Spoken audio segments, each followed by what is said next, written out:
ஒற்றை குறிக்கோள் திமுக ஆட்சியில் இருந்து அகற்றப்பட வேண்டும். நான் சொல்லல, ஒரு 2.5 வயது குழந்தைய பாலியல் பலாத்காரம் ஒரு மாநிலத்தில் செய்ய முடிகிறது என்றால் அந்த ஆட்சி நீடிக்கணுமா?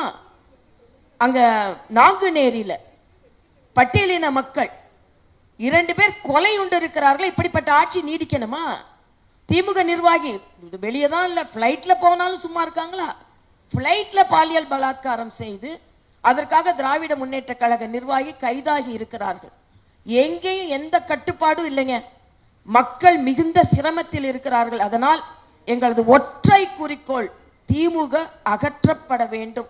ஏற்கனவே முதலமைச்சர் சொல்லிட்டாரு, முடிஞ்சிருச்சு, அதை நாங்களும் முடிச்சு வைப்போம், அவ்வளவுதான் எங்களோட கருத்து. மேம், உங்க கூட்டணியும் திமுகவும் சேர்ந்து விஜய டீல் பண்ணி க்ளோஸ் பண்றதுக்கு பிளான் பண்றதா நேற்று விஜய் மேடையில் பேசினாரு. அதான் அதிமுகவும் திமுகவும் டீல் பண்ணியிருக்காங்க மறைமுகமான்ட்டு. அதை எப்படி பாக்குறீங்க? அது தம்பி டீலிங்லாம் எங்கிட்ட இல்லை. நான் ஒண்ணுதான் விஜய பாராட்டுறேன். ஏன்னா திமுகவிடம் இருந்து என்னென்ன தவறுகள் பொய் சொன்னார்களோ அதை தெளிவாக எடுத்து சொன்னார்.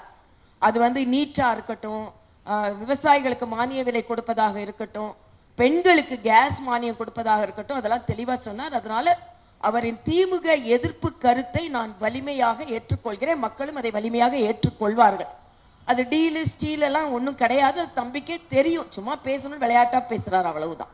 முதல்வர் ஸ்டாலின் திராவிட மாடல் ஆட்சியினால பயன்பெறாத குடும்பங்களே தமிழ்நாட்டில் இல்லை அப்படிங்கிற வகையில சாதனை திட்டங்களை நிறைவேற்றி இருக்கோம் அப்படின்னும், அதே போல தமிழ்நாட்டை முதன்மை மாநிலமா ஒன்றிய அரசினுடைய மத்திய அரசினுடைய புள்ளி விவரங்களே மறுக்க முடியாத மாநிலமா உருவாக்கிருக்கோம்னு சொல்லிட்டு தொண்டர்களுக்கெல்லாம் கடிதம் எழுதியிருக்காரு. ஆமா, அதாவது கடுமையா உழைக்கிறேன்னு உழைச்சு உதயநிதியை தானே கொண்டு வந்திருக்கீங்க. ஒரு குடும்பத்துல ஒருத்தர்களை திருப்பி கொடுக்கறதுக்கு உழைத்து கொண்டிருக்கிறீர்கள். இன்னொன்று, தமிழ்நாடு முதன்மை மாநிலமாக இருந்தா எல்லாரும் சந்தோஷம்தான்.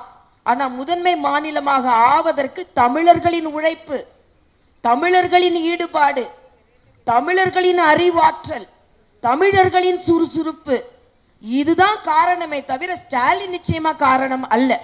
இன்னொரு கணக்கையும் சொல்றேன், 11.5% வளர்ச்சி அடைந்த மாநிலம் எந்த மாநிலமும் கிடையாதுன்றாரு.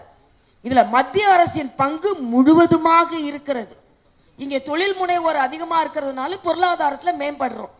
உதாரணத்திற்கு முத்ரா வங்கியில நாடு முழுவதும் 30 லட்சம் கோடி கொடுக்கப்பட்டிருக்கிறது. தமிழ்நாட்டில் மட்டுமே 3 லட்சம் கோடி கொடுக்கப்பட்டிருக்கிறது. இதுல 68% பெண்கள், 11% சிறுபான்மையினர். அதே மாதிரிதான் நாங்க சாலையோர வியாபாரிகளுக்கு பல லட்சமான பெண்களுக்கு கொடுக்க